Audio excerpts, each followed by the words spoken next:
परिपूर्णं गुरुंश्चान् गीतार्थं वक्ष्यामि लेशतः समस्तगुणसम्पूर्णं सर्वदोषविवर्जितं नारायणं नमस्कृत्य गीता तात्पर्यमुच्यते।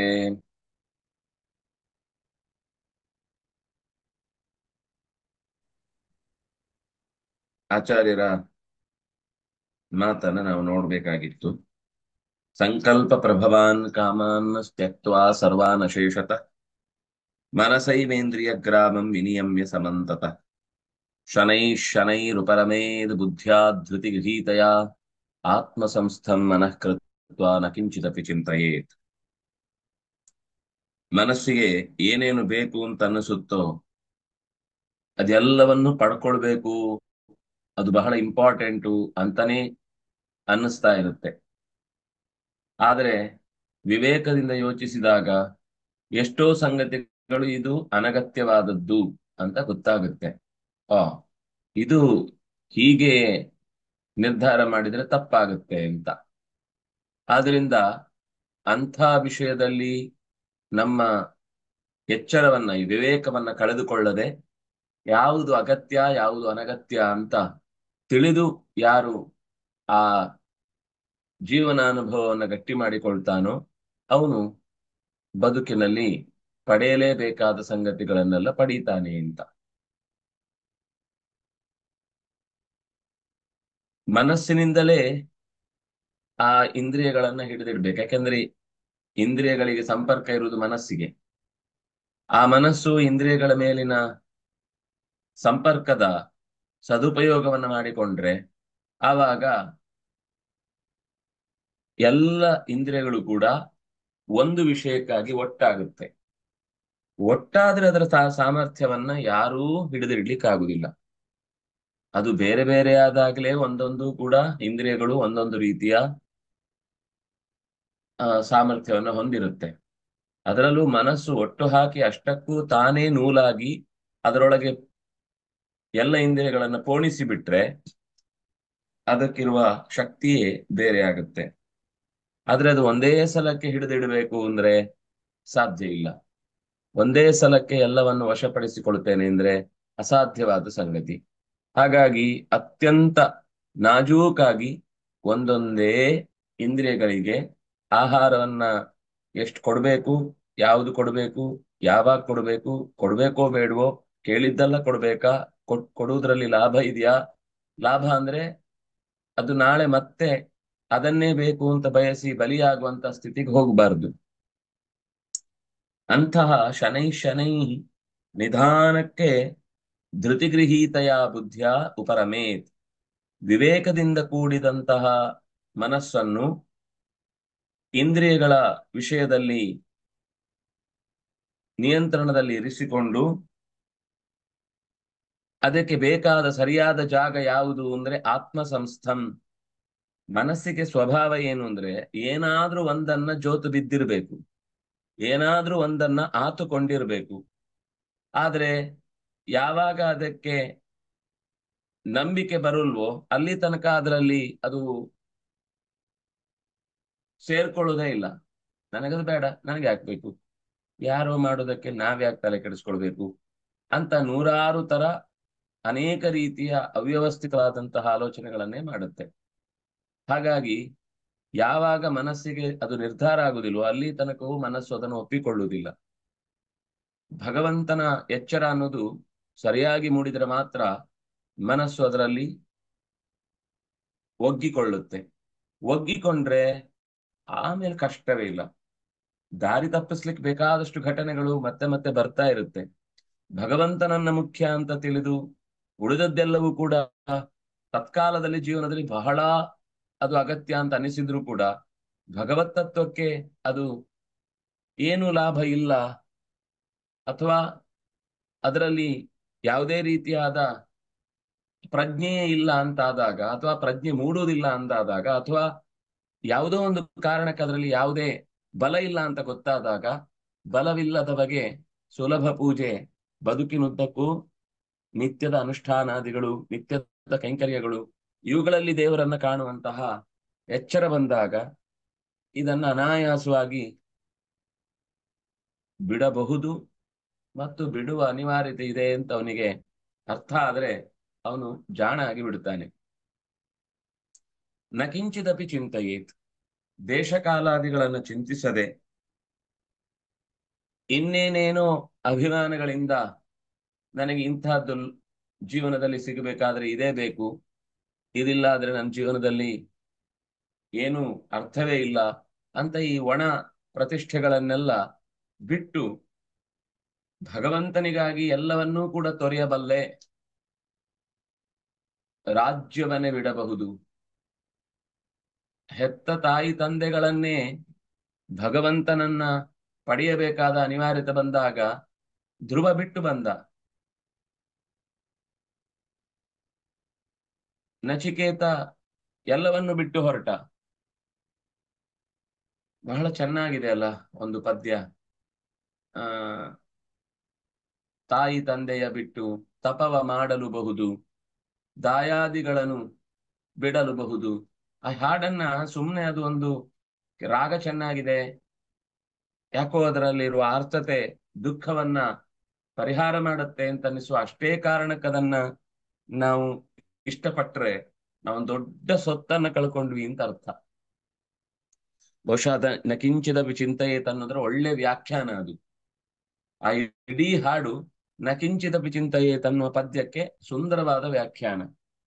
ಎಷ್ಟು ಸರ್ತಿ ಆ ಹಾಡನ್ನ ಕೇಳಿದ್ರೂ ನಮ್ಮ ಬದುಕಿನಲ್ಲಿ ಏನೂ ಒಂದರ ಬಗೆಗಿನ ಅಟ್ಯಾಚ್ಮೆಂಟ್ ತಪ್ಪಲಿಲ್ಲ ಅಂದ್ರೆ ಆ ಹಾಡಿಗೆ ಪಾಪ ನಿಜವಾಗ್ಲೂ ತುಂಬಾ ದುಃಖ ಆಗುತ್ತೆ. ಹಾಗಂತೇಳಿ ಬಿಡ್ಬೇಕು ಅನ್ನೋದ್ರ ತಾತ್ಪರ್ಯ ಜವಾಬ್ದಾರಿಯಿಂದ ಕಳಿಸ್ಕೊಳ್ಬೇಕು ಅಂತಲ್ಲ. ಜವಾಬ್ದಾರಿ ಇವತ್ತು ಕಾಡಿಗೆ ಹೋಗೋರಿಲ್ಲ, ತಪಸ್ ಮಾಡೋರಿಲ್ಲ, ಅಥವಾ ಅಷ್ಟು ಗಂಭೀರವಾಗಿ ಅಧ್ಯಾತ್ಮವನ್ನ ಬದುಕಿನ ಉಸಿರು ಅಂತ ತಿಳ್ಕೊಳ್ಳಿಕ್ಕೆ ಸಮಯ ಬೇಕಾಗುತ್ತೆ. ಸುಲಭದಲ್ಲಿ ಆಗುದಿಲ್ಲ. ಅದು ಯಾರೇ ಆದ್ರೂ ಸರಿ, ಗಂಡಸರಾದ್ರೂ ಸರಿ, ಹೆಂಗಸರಾದ್ರೂ ಸರಿ, ಇಲ್ಲ ಅಂತಲ್ಲ. ಆದ್ರೆ ಜನಜೀವನದ ಒತ್ತಡದ ನಡುವೆ ಅದಕ್ಕೆ ಸಮಯ ಕೊಡ್ಲಿಕ್ಕೆ ನಮಗೆ ಸ್ವಲ್ಪ ಟೈಮ್ ಅಂದ್ರೆ ಅಭ್ಯಾಸ ಬೇಕಾಗುತ್ತೆ. ಅಭ್ಯಾಸ ಒಮ್ಮೆ ಬಂದ್ರೆ ಆಮೇಲೆ ಅದರ ರುಚಿ ಹತ್ತಿದ್ರೆ ಅದು ಬೇರೆನೆ. ಆದ್ರೆ ಸಾಮಾನ್ಯ ಜನಜೀವನದಲ್ಲಿ ಅಷ್ಟು ಸುಲಭದಲ್ಲಿ ಇದಕ್ಕೆಲ್ಲ ಸಮಯ ಕೊಡುವುದು ಯಾಕೆ? ನಾಳೆಯ ರೊಟ್ಟಿ ಗಟ್ಟಿಯಾಗಿ ಹೊಟ್ಟೆ ತುಂಬುವುದಕ್ಕೆ ಏನೇನು ಜೀವನದಲ್ಲಿ ಕಷ್ಟಗಳನ್ನು ಮೆಟ್ಟಬೇಕಾಗುತ್ತೋ ಅದನ್ನು ಮೆಟ್ಟುತ್ತೇನೆ ಅಂತ ಹೊಟ್ಟೆಗಾಗಿ ಕಟ್ಟಿಕೊಳ್ಳುವ, ಕಷ್ಟ ಸಹಿಸಿಕೊಳ್ಳುವ ಜನರನ್ನ, ಸಾವಿರಾರು ಜನರನ್ನ, ಲಕ್ಷಾಂತರ ಜನರನ್ನ ಗಲ್ಲಿ ಗಲ್ಲಿಗಳಲ್ಲಿ ಕಾಣ್ತೇವೆ. ಆದ್ರೆ ಭಗವಂತನ ಕುರಿತಾದ ಈ ತ್ಯಾಗ ಬಹಳ ಕಮ್ಮಿ, ಸಿಗುದು ಕಷ್ಟ. ಸಿಕ್ಕತ್ತೆ, ಆದ್ರೆ ಅವ್ರು ಯಾರಿಗೂ ಕಾಣಿಸ್ಕೊಳ್ಬೇಕು ಅಂತ ಬಯಸಲ್ಲ. ಅವ್ರು ಯಾವತ್ತೂ ತಮ್ಮನ್ ತಾವು ನಾನು ದೇವರಿಗೋಸ್ಕರ ಎಲ್ಲ ಬಿಟ್ಟುಕೊಂಡಿದ್ದೇನೆ ಅಂತ ಹೇಳ್ಕೊಂಡು ತಿರುಗಲ್ಲ. ತಿರುಗ್ಲಿಕ್ಕೆ ಅವರಿಗೂ ಇಷ್ಟ ಇಲ್ಲ. ನಿಜವಾಗಿ ಅವರಿಗೆ ಆ ಎಚ್ಚರ ಇರುವುದರಿಂದ ಅವರು ಅದನ್ನ ಎಂದೂ ನಕಿಂಚಿದಪಿ ಚಿಂತೆಯೇತ್ ಅಂತಂದ್ರೆ ಯಶಸ್ಸಿನ ಬಗ್ಗೆಯೂ ಚಿಂತಿಸುವುದಿಲ್ಲ, ಕೀರ್ತಿಯ ಬಗ್ಗೆಯೂ ಚಿಂತಿಸುವುದಿಲ್ಲ, ನೇಮ್ ಅಂಡ್ ಫೇಮ್ ಅನ್ನುವ ಬಲೆಯಿಂದಲೂ ಆಚೆ ಬಂದಿರ್ತಾರೆ. ಅದರಿಂದಾಗಿ ನಿಜವಾಗಿಯೂ ಅವರಿಗೆ ಅಧ್ಯಾತ್ಮ ಅದರ ಅಧಿಕಾರ ಸಿದ್ಧಿಯಾಗುತ್ತೆ. ಆಚಾರ್ಯರ ಮಾತು ಸರ್ವಾನ್, ಎಲ್ಲವನ್ನು ಅಂತ. ಸರ್ವಾನ್ ಅಂತಂದ್ರೆ ಕೆಲವು ಅಂಶಗಳನ್ನ ಸೇರಿಸಿ ಕೆಲವು ಅಂಶಗಳನ್ನ ಬಿಟ್ಟು ಅಂತ ಅರ್ಥ ಅಲ್ಲ. ಎಲ್ಲಾ ವಿಷಯಗಳಲ್ಲೂ ಕೂಡ ಅಶೇಷತಃ ಒಂದೇ ಒಂದು ವಿಷಯದಲ್ಲೂ ಸ್ವಲ್ಪವೂ ಕೂಡ ಬಿಡದೆ, ಅಥವಾ ನಾನು ಯಾವತ್ತೋ ಒಮ್ಮೆ ಒಂಚೂರು ತಗೊಳ್ತೇನೆ ಅಂತ ಕೆಲವರದೊಂದು ದುಶ್ಚಟಗಳ ಬಗ್ಗೆ ಒಂದು ಸಮಾಧಾನ ಇರುತ್ತೆ. ಯಾವಾಗ್ಲೂ ಸೇದಲ್ಲ, ಅಕೇಶನ್ ಫ್ರೆಂಡ್ಸ್ ಸಿಕ್ಕಿದಾಗ, ಎಲ್ಲ ಆತ್ಮೀಯರಿದ್ದಾಗ ಒಂದ್ಸಲ ತಗೊಳ್ತೇನೆ, ಒಂದ್ಸಲ ಕುಡಿತೇನೆ, ಒಂದ್ಸಲ ಜೂಜಿಗೆ ಹೋಗಿ ಬರ್ತೇನೆ ಅಷ್ಟೇ. ನನಗೆ ಅದರಲ್ಲಿ ಯಾವಾಗ್ಲೂ ತೊಡಗಬೇಕು ಅಂತಿಲ್ಲ ಅಂತ ಹೀಗೆ ಏನೇನೋ ನಮ್ಮನ್ನು ನಾವು ಸಮರ್ಥಿಸಿಕೊಳ್ಳುವ ಮಾತುಗಳು ಬರ್ತವೆ. ಆಚಾರ್ಯರು ಹೇಳಿದ್ರು, ಎಂದೂ ಕೂಡ ಅಶೇಷತಃ ಅಂದ್ರೆ ಎಂದಾದ್ರೂ ಒಂದು ದಿವಸ ಆದ್ರೂ ಕೂಡ, ಒಂದು ದಿನ ಆದ್ರೂ ಕೂಡ, ಅಥವಾ ಒಂದು ವಿಷಯದಲ್ಲಾದ್ರೂ ಕೂಡ ನಾವು ದುಶ್ಚಟಗಳಿಗೆ ಒಳಗಾಗುವ, ದುರಭಿಮಾನಕ್ಕೆ ಈಡಾಗುವ, ವ್ಯಾಮೋಹಕ್ಕೆ ಒಳಗಾಗುವ ಪ್ರಸಂಗಗಳನ್ನ ಹತ್ತಿರಕ್ಕೂ ಬಿಟ್ಟುಕೊಳ್ಬಾರದು. ಮನಸ್ಸಿನಿಂದಲೇ ಅದು ನಿಯಂತ್ರಿಸುವುದಕ್ಕೆ ಸಾಧ್ಯ ಹೊರತು ಬಾಗಿಲು ಹಾಕಿ ಕೋಣೆಗೆ ಬೀಗ ಹಾಕಿ ಮಲಗಿಸಿದ್ರು ಕೂಡ ಮಂಡಿಗೆ ಮನಸ್ಸಿನಲ್ಲೇ ತಿನ್ಬೇಕು ಅಂತ ಕೂತು ಬಿಟ್ಟಿದ್ದ ಅಂದ್ರೆ ನಾಳೆ ಮತ್ತೊಂದು ದಿವಸ ಕೈ ತಪ್ಪಿ ಹೊರಗೆ ಬಂದಾಗ ಏನಾದ್ರೂ ಸಿಕ್ಕಿತು ಅಂದ್ರೆ ತಕ್ಷಣ ಅದರ ಕಡೆಗೆ ಮನಸ್ಸು ಧಾವಿಸತ್ತೆ, ದೇಹವು ಅದಕ್ಕಿಂತ ಮೊದಲೇ ಓಡಿ ಹೋಗುತ್ತೆ. ಇನ್ಯಾವುದರಿಂದಲೂ ಸಾಧ್ಯ ಇಲ್ಲ ಅಂತ ಹೇಳಲಿಕ್ಕೆ ಮನಸೈವೇ ವೇದ ಮನಸೈವ ಏವ ಇದಂ, ಮನಸ್ಸಿನಿಂದಲೇ ಇದು ಸಾಧ್ಯವಾಗುವುದು. ಮನಸೈವೇಂದ್ರಿಯ ಗ್ರಾಮಂ ಅನ್ನುವ ಏವ ಶಬ್ದದ ಉದ್ದೇಶವು ಅದೇ ಆಗಿದೆ. ಬುದ್ಧೇ ಕಾರಣತ್ವ ಮನೋನಿಗ್ರಹೇ ಆತ್ಮರಮಣೇಚ, ಮನಸ್ಸಿನಲ್ಲಿ ಹದ್ದುಬಸ್ತಿನಲ್ಲಿ ಇಡುವುದಕ್ಕೆ ಮತ್ತು ಪರಮಪುರುಷನಾದ ಭಗವಂತನಲ್ಲಿ ರಮಿಸುವುದಕ್ಕೆ ಬುದ್ಧಿಯೇ ಪ್ರಧಾನವಾದ ಕಾರಣ.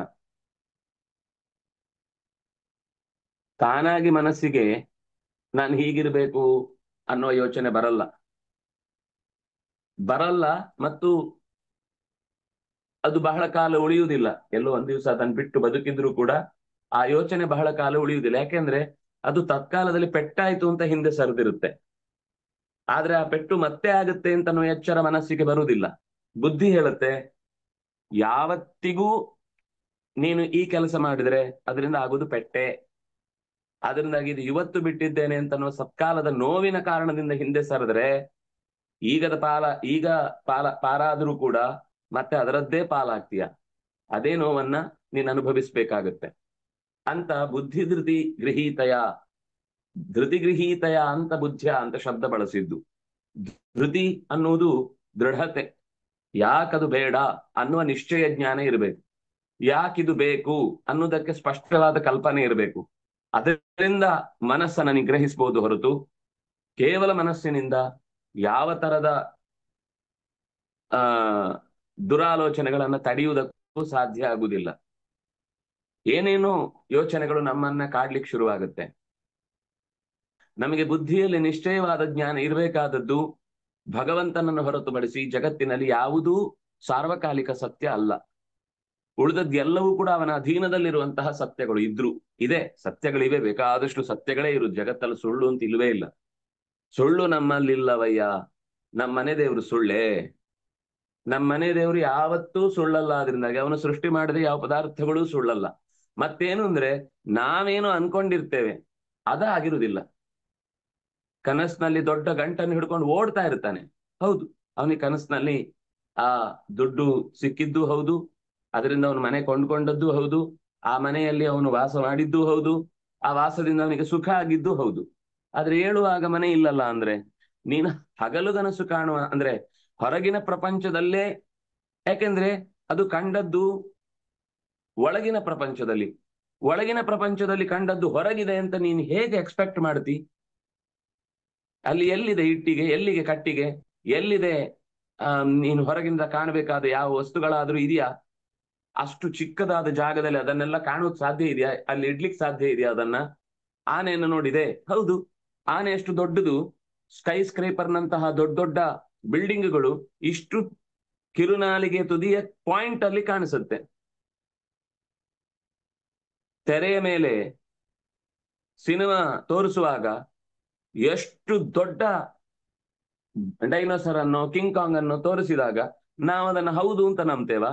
ಅಯ್ಯೋ, ನಾನು ಹೊರಗೆ ಬಂದು ನೋಡಿದ್ರೆ ಅದು ಕಿಂಗ್ ಕಾಂಗೇ ಇಲ್ಲ, ಡೈನೋಸರೇ ಇಲ್ಲ, ಬೇಡ, ಯಾವುದೋ ಒಂದು ಅಲ್ಲಿ ನಮ್ಗೆ ಅಚ್ಚರಿ ತಂದ ಸಂಗತಿ ಹೊರಗೆ ಬಂದಾಗ ಅದು ಅಷ್ಟು ಚಿಕ್ಕ ಬಿಲ್ಡಿಂಗು ಅಂದ್ರೆ ಅಷ್ಟು ಚಿಕ್ಕ ಪರದೆಯಲ್ಲಿ ಅಷ್ಟು ದೊಡ್ಡ ಬಿಲ್ಡಿಂಗ್ ಕಾಣಿಸ್ತು, ಈಗ ಯಾಕಿದು ಇಷ್ಟು ದೊಡ್ಡದಾಯ್ತು, ಈಗ ಯಾಕೆ ಇಷ್ಟು ಖರ್ಚಾಯ್ತು, ಈಗ ಇಷ್ಟು ಸುಲಭದಲ್ಲಿ ಅದನ್ನ ನಾನು ನನಗೆ ಬೇಕಾದ ಹಾಗೆ ತಗೊಂಡು ಹೋಗ್ಲಿಕ್ಕೆ ಆಗಲ್ಲ ಅಂದ್ರೆ ನೀನು ತೆರೆಯ ಮೇಲೆ ಇರುವುದನ್ನ ಹೊರಗೆ ಬಂದು ನೋಡಿದಾಗ ಅದೇ ತರ ಇರಬೇಕು ಅಂತ ಯಾಕೆ ಎಕ್ಸ್ಪೆಕ್ಟ್ ಮಾಡ್ತಿ?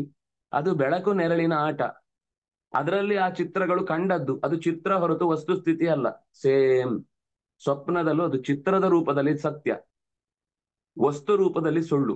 ಹೊರಗಿನ ಪ್ರಪಂಚದ ಜೊತೆಗೆ ಸಂಬಂಧ ಕಲ್ಪಿಸಿಕೊಂಡು ಹೊರಗೆ ಇಟ್ಟಿಗೆ ಕಟ್ಟಿಗೆಗಳಿಂದ ಆದಂತದ್ದೇ ಕನಸಿನಲ್ಲಿ ಆದದ್ದು ಅಂತ ಯೋಚಿಸಿದ್ರೆ ಅದು ಸುಳ್ಳು. ಸುಳ್ಳು ಅನ್ನೋದು ಎಲ್ಲಿದೆ ಅಂದ್ರೆ ನಾವು ತಪ್ಪಾಗಿ ತಿಳಿಯುವುದರಲ್ಲಿ ಇದೆ ಹೊರತು ಭಗವಂತ ಸೃಷ್ಟಿಸಿದ ವಸ್ತುಗಳಲ್ಲಿ ಇಲ್ಲ. ವಸ್ತುಗಳು ಯಾವುದೂ ಸುಳ್ಳಾಗುವುದು ಸಾಧ್ಯ ಇಲ್ಲ. ಕಾಣದಿರಬಹುದು, ಕೆಲವೊಮ್ಮೆ ಕಾಣಬಹುದು, ಯಾವತ್ತು ಕಾಣದಂತೆ ತನ್ನ ಅಸ್ತಿತ್ವದಿಂದ ಜಗತ್ತಿನ ಕಾರ್ಯಭಾರಗಳನ್ನು ನಡೆಸಬಹುದು. ಆದರೆ ಅದ್ಯಾವುದನ್ನೂ ಚಿಂತಿಸದೆ ಬುದ್ಧಿಯಿಂದ ಮನಸ್ಸಿಗೆ ಆದೇಶ ಮಾಡಬೇಕು. ಧೃತಿ ಗೃಹೀತೆಯ ಬುದ್ಧಿಯ. ಇದು ಬಹುಶಃ ನಾನು ಮೊನ್ನೆಯೂ ಹೇಳದೆ ಅನ್ಸುತ್ತೆ, ನಮ್ಗೆ ಇಡೀ ಜೀವನದಲ್ಲಿ ನಮ್ಮನ್ನ ನಾವು ನಿಯಂತ್ರಿಸಿಕೊಳ್ಳಿಕ್ಕಿರುವ ಸುಂದರವಾದ 2 ಸಾಲುಗಳು ಅಂತಿದ್ರೆ ಇದೇ 2 ಸಾಲುಗಳು. ಸಂಕಲ್ಪ ಪ್ರಭವಾನ್, ಅಲ್ಲಿಂದ ನಕಿಂಚಿದಪಿ ಚಿಂತೆಯೇತ್, ನಕಿಂಚಿದಪಿ ಚಿಂತೆಯೇತ್. ಜಸ್ಟಿಫಿಕೇಶನ್ ಕೊಡಬೇಕಾದ ಕೆಲವು ಪ್ರಸಂಗಗಳು ಬಂದಾಗ ನಾವು ಎಲ್ಲಿ ಒತ್ತು ಕೊಡ್ತೇವೋ ಅದರ ಹಿನ್ನೆಲೆಯಲ್ಲಿ ನಮ್ಮ ನ್ಯಾಯ ಇರುತ್ತೆ, ನಮ್ಮ ನಿರ್ಧಾರ ಇರುತ್ತೆ. ಅದು ಸರಿಯಾದ ಆಲೋಚನೆಯಿಂದ ಹುಟ್ಟಿದ್ರೆ ಅಲ್ಲಿ ಸರಿಯಾದ ನಿರ್ಧಾರ ಇರುತ್ತೆ. ಆಲೋಚನೆಯಲ್ಲೇ ತಪ್ಪಾಯಿತು ಅಂತಂದಾಗ ನಿರ್ಧಾರಗಳು ತಪ್ಪಾಗುವ ಸಾಧ್ಯತೆಗಳು ಹೆಚ್ಚು. ಅದರಿಂದಾಗಿ ಧೃತಿಗೃಹೀತತೆ ಅನ್ನೋದು ನಮಗೆ ದೇವರೇ ಅನುಗ್ರಹಿಸಬೇಕಾದ ಪ್ರಸಾದ. ಅದರರ್ಥ ಯಾರನ್ನೋ ತಿರಸ್ಕರಿಸಬೇಕು, ಯಾರನ್ನೋ ಇಡೀ ಜೀವನದಲ್ಲಿ ದೂರ ಇಡಬೇಕು ಅಂತ ಅರ್ಥ ಅಲ್ಲ. ಎಲ್ಲರಿಗೂ ಅವರವರ ಜೀವನದ ಲಿಮಿಟೇಷನ್ಗಳಿರುತ್ತೆ. ತಾಯಿ ತನ್ನ ಮಗುವಿಗೆ ಎದೆ ಹಾಲು ಕೊಟ್ಟು ಮಗುವನ್ನ ಬೆಳೆಸ್ತಾಳೆ. ಆದರೆ ಮಗುವಿನ ದೇಹದ ಒಳಗೆ ನಡೆಯಬಹುದಾದ ಯಾವುದೋ ರೋಗದ ಹೋರಾಟಕ್ಕೆ ಅವಳು ಕತ್ತಿ ಹಿಡಿದು ಕುಣಿಲಿಕ್ಕಾಗಲ್ಲ. ಮಗು ತಾನೇ ಯೋಚನೆ ಮಾಡ್ಬೇಕು, ನಾನು ಈ ರೋಗದಿಂದ ಪಾರಾಗಬೇಕು. ಡಾಕ್ಟ್ರೇ ಎಷ್ಟೋ ಸಲ ಹೇಳ್ತಾರೆ ಕೋಮಕ್ಕೆ ಹೋದವರನ್ನ, ನೀವು ಅವರಿಗೆ ಆತ್ಮೀಯರೆಲ್ಲ ಹತ್ತಿರದಲ್ಲಿ ಇದ್ದು ಏನಾದ್ರೂ ಮಾತಾಡ್ತಾ ಇರಿ, ಅವರಿಗೆ ಮರಳಿ ಬರ್ಬೇಕು ಅಂತ ಮನಸ್ಸಿದ್ರೆ ಮಾತ್ರ ಅದರಿಂದ ಹೊರಗೆ ಬರ್ತಾರೆ. ಆ ಮರಳಿ ಬರ್ಬೇಕು ಅನ್ನೋದಕ್ಕೆ ಕಾರಣಗಳು ಜಗತ್ತಲ್ಲಿ ಏನೇನಿದೆ ಅದನ್ನೊಮ್ಮೆ ಹುಡುಕ್ಬೇಕು. ನಮಗೂ ಎಷ್ಟೋ ಸಲ ಅನ್ಸುತ್ತೆ ಎಂತದು ಬೇಡ, ಎಲ್ಲ ಬಿಟ್ಟು ಹೊರಟೋಗೋಣ ಅಂತ. ಹೌದು, ಏನು ಇಲ್ಲ, ನಿಜವಾಗಿ ನನಗೆ ಈಗಲೇ ಕೃಷ್ಣ ಮೋಕ್ಷ ಕೊಡು, ನಂಗೆ ಈ ಸಂಸಾರದ ಜಂಜಾಟ ಸಾಕು, ನಾನು ಈ ಒದ್ದಾಟದಲ್ಲಿ ಇನ್ನಿರುವುದಿಲ್ಲ ಅಂತೆಲ್ಲ ನಮಗೊಂದೊಂದು ದಿವಸ ಒಂದೊಂದು ವಿಚಿತ್ರವಾದ ವೈರಾಗ್ಯಗಳು ಹುಟ್ಟಿಕೊಳ್ತವೆ. ಆದ್ರೆ ಆ ವೈರಾಗ್ಯದ ಹಿಂದೆ ಇರುವುದು ತಾತ್ಕಾಲಿಕವಾದ ಬೇಸರ ಹೊರತು ನಾಳೆ ಇನ್ನೊಂದೇನೋ ಸುಖ ಬಂದಾಗ ನಾವು ಇದನ್ನು ಮರ್ತು ಬಿಡುತ್ತೇವೆ ಅಂತ ಆಗುವ ಪರಿಸ್ಥಿತಿ ಬರುತ್ತೆ ಕೆಲವೊಮ್ಮೆ. ಹಾಗೆ ಅರ್ಧ ಮನಸ್ಸಿನಿಂದ ಅಥವಾ ಆಗದ ಆವೇಶಕ್ಕೆ ಒಳಗಾಗಿ ಅದು ಧೃತಿಗೃಹೀತವಾದ ಬುದ್ಧಿ ಅಲ್ಲದೆ ಕೇವಲ ಮನಸ್ಸಿಗೆ ಉಂಟಾದ ವಿಕಾರದಿಂದಾಗಿ, ನೋವಿನಿಂದಾಗಿ, ವೇದನೆಯಿಂದಾಗಿ ಈ ಜಗತ್ತು ಬೇಡ ಅಂತ ಅನಿಸಿ ಹೊರಟ್ರೆ ಅದು ಅನರ್ಥ ಉಂಟು ಮಾಡುತ್ತೆ ಹೊರತು ಅದು ನ್ಯಾಯ ಒದಗಿಸಲ್ಲ. ನಾವು ದೊಡ್ಡ ಸಂಪತ್ತಿನಿಂದ ವಂಚಿತವಾಗುವಂತೆ ಮಾಡುತ್ತೆ. ಅದರಿಂದಾಗಿ ಯಾವ ಕಾರಣಕ್ಕೂ ಮನಸ್ಸು ಹೇಳಿದ ಮಾತುಗಳನ್ನ ನಾವು ತಕ್ಷಣದಲ್ಲಿ ಕಾರ್ಯರೂಪಕ್ಕೆ ತರಬೇಕಂದ್ರೆ 2 ಸರ್ತಿ ವಿಚಾರ ಮಾಡಬೇಕು. ಅಲ್ಲ, ನಮಗೆ ಬುದ್ಧಿ ಇದ್ಯಾವುದು ಮನಸ್ಸಿದ್ಯಾವುದು ಅಂತ ಹೇಗೆ ಗೊತ್ತಾಗುತ್ತೆ? ಗೊತ್ತಾಗಬೇಕು.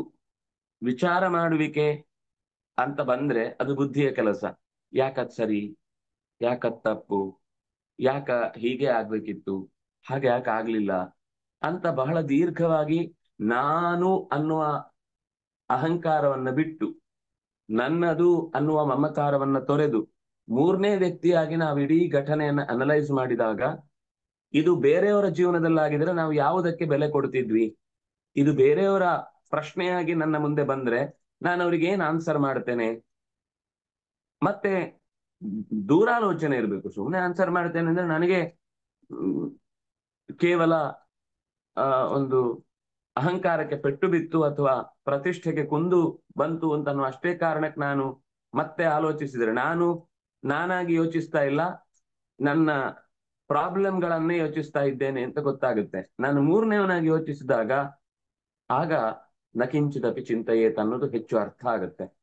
ಅದನ್ನೇ ಕೃಷ್ಣನು ಕೂಡ ಬುದ್ಧಿಯೇ ಎರಡು, ಅಲ್ಲಿ ಎರಡು ಮುಖ್ಯ ಅಂಶಗಳನ್ನು ಹೇಳಿದ್ದು. ಮನೋನಿಗ್ರಹೇ ಆತ್ಮರಮಣೇಚ, ಭಗವಂತನಲ್ಲೇ ರಮಿಸುವುದಕ್ಕೆ ಇಡೀ ಜಗತ್ತಿನ ಬಹುಚಿತ್ರ ಜಗತ್ ಬಹುಧಾಕರಣಾತ್ ಪರಶಕ್ತಿರನಂತ ಗುಣಃ ಪರಮಃ. ದೇವರ ಹತ್ರ ನಮಗೆ ಮಾತಾಡ್ಲಿಕ್ಕೆ ಆಗ್ತಾ ಇಲ್ಲ ಅಂದ್ರೆ ನಾವು ಯಾರ ಹತ್ರವೂ ಜಗತ್ತಲ್ಲಿ ಮಾತಾಡ್ಲಿಕ್ಕೆ ಆಗಲ್ಲ, ಅಥವಾ ಯಾರ ಹತ್ರ ಮಾತಾಡಿದ್ರೂ ಅದು ಅಪೂರ್ಣ ಆಗುತ್ತೆ. ಮಾತಾಡಬಹುದು, ಬೇಕಾದಷ್ಟು ಮಾತಾಡಬಹುದು, ನಮಗೆ ಪ್ರತಿಕ್ರಿಯೆ ಸಿಗುತ್ತೆ ಅನ್ನುವ ದೃಷ್ಟಿಯಿಂದ ಆತ್ಮರಮಣ ಅಲ್ಲೂ ಉಂಟಾಗುವುದು. ಆತ್ಮ ಅಂದ್ರೆ ಜೀವದ ಜೊತೆಗೆ ಮಾತನಾಡುವುದು, ಆತ್ಮ ಅಂದ್ರೆ ಪರಮಾತ್ಮನ ಜೊತೆಗೆ ಮಾತನಾಡುವುದು, ಅಥವಾ ಆತ್ಮ ಅಂದ್ರೆ ಎದುರುಗಡೆ ಯಾರೋ ಇದ್ದಾನೆ ಅವನ ಜೊತೆಗೆ ಮಾತಾಡುವುದು, ಎಲ್ಲವೂ ಬೇಕು. ರಮಣ ಅಂದ್ರೆ ಸಹಜವಾದ ಸಂತೋಷ. ನಾವು ನನ್ನ ಜೊತೆಗೆ ಸಂತೋಷವಾಗಿ ಎಷ್ಟೋ ಸರ್ತಿ ಏಕಾಂತ ಅನ್ನೋದನ್ನ ಬಹಳ ಜನ ವ್ಯಥೆ ಪಡ್ತಾರೆ. ಆದ್ರೆ ಕಷ್ಟ.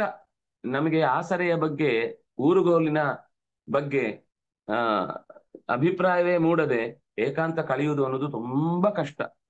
ಏಕಾಂತ ಅನ್ನೋದು ಕಷ್ಟಾತಿ ಕಷ್ಟ. ಆದ್ರೆ ಸಾಧಕನಿಗೆ ಅಥವಾ ಸಾಧನೆಯ ದಾರಿಯಲ್ಲಿ ಹೋಗಬೇಕು ಅಂತ ಬಯಸುವವನಿಗೆ ಏಕಾಂತ ಅನ್ನೋದು ಆ ಅಪರಾಧಗಳನ್ನ ಯೋಚಿಸುವ, ಅಪರಾಧ ಯಾರು ಇಲ್ಲ ಮಾಡಬಹುದಲ್ವಾ ಅನ್ನುವ ಯೋಚನೆ ಮಾಡ್ಲಿಕ್ಕೂ ಏಕಾಂತ ಉಪಯೋಗ ಆಗುತ್ತೆ.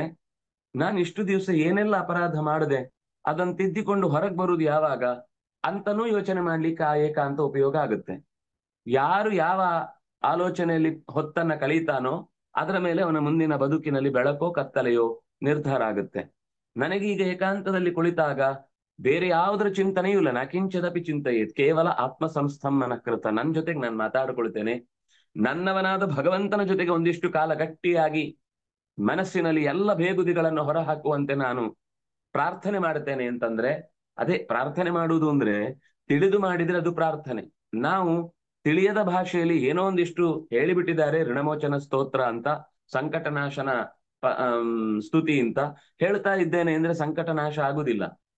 ಆ ಸಂಕಟನಾಶನ ಸ್ತೋತ್ರದಲ್ಲಿ ಬಂದಂತಹ ಸಾಲುಗಳಲ್ಲಿ ಭಗವಂತನ ಕಾರುಣ್ಯ ಎಂಥದ್ದು, ಎಷ್ಟೆಲ್ಲ ನಮಗೆ ಉಪಕಾರ ಮಾಡಿದ್ದಾನೆ. ನಾವು ಪ್ರತಿಯಾಗಿ ಅವನಿಗೆ ಏನ್ ಮಾಡ್ಲಿಕ್ಕೆ ಆಗದೇ ಇದ್ರು ನಮ್ಗೆ ಇಷ್ಟೆಲ್ಲ ಭಗವಂತ ಒಳ್ಳೆಯ ಶರೀರ, ಒಳ್ಳೆಯ ಮನಸ್ಸು, ಒಳ್ಳೆಯ ದೇಹ, ಒಳ್ಳೆಯ ಆ ಪರಿಸರ ಕೊಟ್ಟಿರ್ತಾನೆ. ಕೆಲವೊಮ್ಮೆ ಕೆಟ್ಟದು ಇರುತ್ತೆ ಸುತ್ತದಲ್ಲಿ, ನಮ್ಗೆ ಇಷ್ಟ ಆಗುದಿಲ್ಲ. ಕೆಟ್ಟದು ಅಂತ ನಾವು ಹೇಳಲಿಕ್ಕೆ ಆಗುದಿಲ್ಲ, ಯಾಕೆಂದ್ರೆ ಬೇರೆಯವರಿಗೆಲ್ಲ ಅವ್ರು ಬಹಳ ಇಷ್ಟ ಆಗಿದ್ರೆ ಅವ್ರು ಕೆಟ್ಟವರು ಅಂತ ಹೇಳಲಿಕ್ಕೆ ಬರುದಿಲ್ಲ. ಯಾರೋ ಒಬ್ಬರಿಗೆ ಇಷ್ಟ ಆಗ್ಲಿಲ್ಲ ಅಂತ ಮಾತ್ರಕ್ಕೆ 100ಕ್ಕೆ 100 ಆ ವ್ಯಕ್ತಿಯನ್ನ ಕೆಟ್ಟ ಸ್ಥಿತಿಯಲ್ಲಿ ತಂದು ನಿಲ್ಲಿಸ್ತೇನೆ ಅಂತ ಹೇಳಲಿಕ್ಕೆ ಆಗುದಿಲ್ಲ. ಆದ್ರಿಂದ ಕೆಟ್ಟ ಸ್ಥಿತಿಗಿಂತ ಹೆಚ್ಚಾಗಿ ಆ ಪರಿಸ್ಥಿತಿಗಳಲ್ಲಿ ಏನೆಲ್ಲ ಒಳ್ಳೇದಾಗಿದೆ ಅದನ್ನು ಯೋಚಿಸಿದ್ರೆ ದೇವರಿಗೆ ಆತ್ಮ ಸಂಸ್ಥನಾಗಿ ನಾವು ಯಾಕೆ ಇರ್ಬೇಕು, ದೇವರಲ್ಲಿ ನಾವು ಯಾಕೆ ನಮ್ಮ ಬದುಕನ್ನ ಒಪ್ಪಿಸಬೇಕು, ದೇವರಲ್ಲಿ ಯಾಕೆ ನಮ್ಮ ಗುಣದೋಷಗಳನ್ನ ಹೇಳಿಕೊಳ್ಬೇಕು, ಗುಣಗಳನ್ನ ಹೆಚ್ಚಿಸಿಕೊಳ್ಬೇಕು, ದೋಷಗಳನ್ನ ಕಳೆದುಕೊಳ್ಬೇಕು ಅನ್ನುವ ದೃಷ್ಟಿಯಿಂದಲೇನೆ ನಾವು ನಮ್ಮ ಮನಸ್ಸಿನ ಒತ್ತಡವನ್ನ ಕಳ್ಕೊಂಡು, ಅದಕ್ಕೆ ಮನಸ್ಸಂಯಮ್ಯ, ಅದು ಮನಸ್ಸಿನಿಂದಲೇ, ಮನಸ್ಸಿಗೆ ಮನಸ್ಸೇ ಟ್ರೀಟ್ಮೆಂಟ್ ಕೊಡಬೇಕು ಹೊರತು ಮೂರನೇವರು ಎಷ್ಟು ಹೇಳಿದ್ರು ಕೂಡ ಅದೂ ಕೂಡ ಕೇವಲ ಒಂದು ಮಾಧ್ಯಮವಾಗುತ್ತೆ ಹೊರತು ನಿಜವಾದ ಅಸ್ತ್ರವಾಗಿ ಕೆಲಸ ಮಾಡುತ್ತೆ ಅಂತ ಹೇಳ್ಕೊಳ್ಳಿಕ್ ಬರಲ್ಲ. ಆದ್ರಿಂದಾಗಿ ದುಷ್ಟೇಶ್ವಪಿ ವಿಷಯೇಶು ಅಶೋಭನವತ್ವಾತ್, ದುಷ್ಟ ವಿಷಯಗಳಲ್ಲೂ ಕೂಡ ಇದು ನನಗೆ ಅನುಕೂಲಕರವಾದದ್ದು ಅಂತ ಅವನಿಗೆ ಕಂಡ್ರೆ ಅದನ್ನು ಸರಿ ಅಂತ ಸಮರ್ಥಿಸ್ತಾನೆ. ಅದರಲ್ಲಿ ಇದು ಶೋಭನವಂತವಾದ ಕೆಲಸ ಅಲ್ಲ, ಇದು ನ್ಯಾಯಯುತವಾಗಿ ನಾನು ಮೂರನೆಯವನಾಗಿ ಯೋಚಿಸಿದಾಗ ಇದಕ್ಕೆ ಯಾವುದೇ ರೀತಿಯಿಂದ ಮಾರ್ಕ್ ಕೊಡ್ಲಿಕ್ಕೆ ಆಗುದಿಲ್ಲ ಅಂತ ನಾವು ಯೋಚಿಸಿದ್ರೆ ಆಗ ಮನಸ್ಸಿಗೆ ಅರ್ಥ ಆಗುತ್ತೆ, ಬುದ್ಧಿಯ ಬಲ ಸಿಗುತ್ತೆ. ಬುದ್ಧಿಯ ಬೆಂಬಲದಿಂದಲೇ ಮಾಡ್ಬೇಕು ಇದನ್ನ, ಕೇವಲ ಮನಸ್ಸಿನಿಂದ ಮಾಡ್ಲಿಕ್ಕೆ ಸಾಧ್ಯವೇ ಇಲ್ಲ. ಬುದ್ಧಿಯ ಬೆಂಬಲ ಸಿಗದೆ ಮನಸ್ಸಿಗೆ ತಾನು ತಾನಾಗಿ ಏನೂ ಮಾಡ್ಲಿಕ್ಕಾಗುದಿಲ್ಲ. ಈ ಮನಸ್ಸಿನ ಜಯವನ್ನ, ಸಂಯಮನವನ್ನ ಸಾಧಿಸುವುದು ಹೇಗೆ? ಮಹೇಶ ಮಹಿತೋಸಿ ತತ್ಪುರುಷ ಪೂರುಷಾಗ್ರ್ಯೋ ಭವಾನ್ ಅಘೋರ ರಿಪು ಘೋರತೆ ನವಮ ವಾಮದೇವಾಂಜಲಿ ನಮಃ ಸಪದಿ ಜಾತತೆ ತ್ವಮಿತಿ ಪಂಚರೂಪೋಂಚಿತ ಪ್ರಪಂಚಯ ಚ ಪಂಚವೃನ್ ಮಮ ಮನಸ್ತಮಸ್ತಾಡಯ ಮಮ ಮನಸ್ತಮಸ್ತಾಡಯ. ಇದು ಬಹಳ ಮುಖ್ಯವಾದದ್ದು. ಪಂಚಾತ್ಮಕವಾದ ಮನಸ್ಸಿಗೆ ರುದ್ರದೇವನೇ ಅಭಿಮಾನಿ ದೇವತೆ. ಮನಸ್ಸು, ಬುದ್ಧಿ, ಚಿತ್ತ, ಚೇತನ, ಅಹಂಕಾರ ಅಂತ 5 ವಿಧ. ಇದು ನಮಗೂ ಗೊತ್ತಿದೆ. ಇದು 5ಕ್ಕೂ ಕೂಡ ವ್ಯಾಖ್ಯಾನ ತಿಳಿದಿದೆ. ಅದರ ವಿವರಣೆಯನ್ನ ಕೇಳಿದ್ರೆ ಚೆನ್ನಾಗಿ ಬಿಡಿಸಿ ಹೇಳಬಲ್ಲೆವು. ಆದರೆ ನಮಗೆ ನಾವು ಹತ್ರ ಆಗಿಲ್ಲ. ನಮಗೆ ಈ 5 ವಿಧವಾದ ಇಂದ್ರಿಯಗಳಿಂದ ಆಗ್ತಾ ಇರುವ ಕಾರ್ಯಭಾರ ನನ್ನೊಳಗೆ ಹೇಗೆ ನಡೀತಾ ಇದೆ ಇನ್ನೊಬ್ಬರಿಗೆ ಹೇಳಲಿಕ್ಕಾಗುತ್ತೆ? ನಮ್ಮೊಳಗೆ ಅದೇ ಘಟನೆ ನಡೆಯುವಾಗ ಇದನ್ನ ಎಕ್ಸ್ಪ್ಲೇನ್ ಮಾಡಿ, ವಿವರಣೆ ಸರಳವಾಗಿದೆ, ಇದನ್ನ ಹೀಗಲ್ಲ, ನಾವು ಹಾಗೆ ತಿಳ್ಕೊಳ್ಬೇಕಿತ್ತು ಅಂತ ನಮಗೆ ಎಚ್ಚರವೇ ಆಗುದಿಲ್ಲ. ಈ ಮನಸ್ಸನ್ನ ಆವರಿಸಿಕೊಳ್ಳುವಂತಹದ್ದು 5 ವಿಧವಾದ ಅರಿವುಗೇಡಿತನಗಳು: ತಮಸ್ಸು, ಮೋಹ, ಮಹಾಮೋಹ, ತಾಮಿಸ್ರ, ಅಂಧತಾಮಿಸ್ರ. ಮನಸ್ಸಿನಲ್ಲೇ ಬೇಡವಾದ ಚಿಂತನೆಗಳು ಮೂಡಿದರೆ ಅದು ತಮಸ್ಸು, ಅದು ಪರಿಹಾರ್ಯ. ಬುದ್ಧಿಯಲ್ಲಿ ಸ್ವಲ್ಪ ಅದು ತುಂಬಿಕೊಂಡ್ರೆ ಮೋಹ, ಅದು ಸ್ವಲ್ಪ ಡೇಂಜರ್. ಚಿತ್ತದಲ್ಲಿ ಸೇರಿಬಿಟ್ರೆ ಮಹಾಮೋಹ, ಅದು ಇನ್ನೂ ಕಷ್ಟ. ಅಹಂನಲ್ಲಿ ಸೇರಿದರೆ ಅದು ತಾಮಿಸ್ರ ಆಗ್ಬಿಡುತ್ತೆ. ಕೊನೆಗೆ ಚೇತನದಲ್ಲಿ ಸೇರಿದ್ರೆ ಅದು ಮತ್ತೆ ಜೀವದಲ್ಲೇ ಇದೆ ಅಂತ ಅರ್ಥ. ಚೇತನದಲ್ಲಿ ಇರುವುದು ಅಂದ್ರೆ ಅದು ಚೇತನ ಅಂದ್ರೆ ಜೀವದ್ದೇ, ಮನಸ್ಸಿನ ಎಲ್ಲ ಕಾಲಕ್ಕೂ ಇರುವ ಮನಸ್ಸಿನ ವಿಸ್ತಾರ. ಈಗ ಶರೀರದಲ್ಲಿ ಒಂದು ಮನಸ್ಸಿದೆಯಲ್ವಾ, ಅದು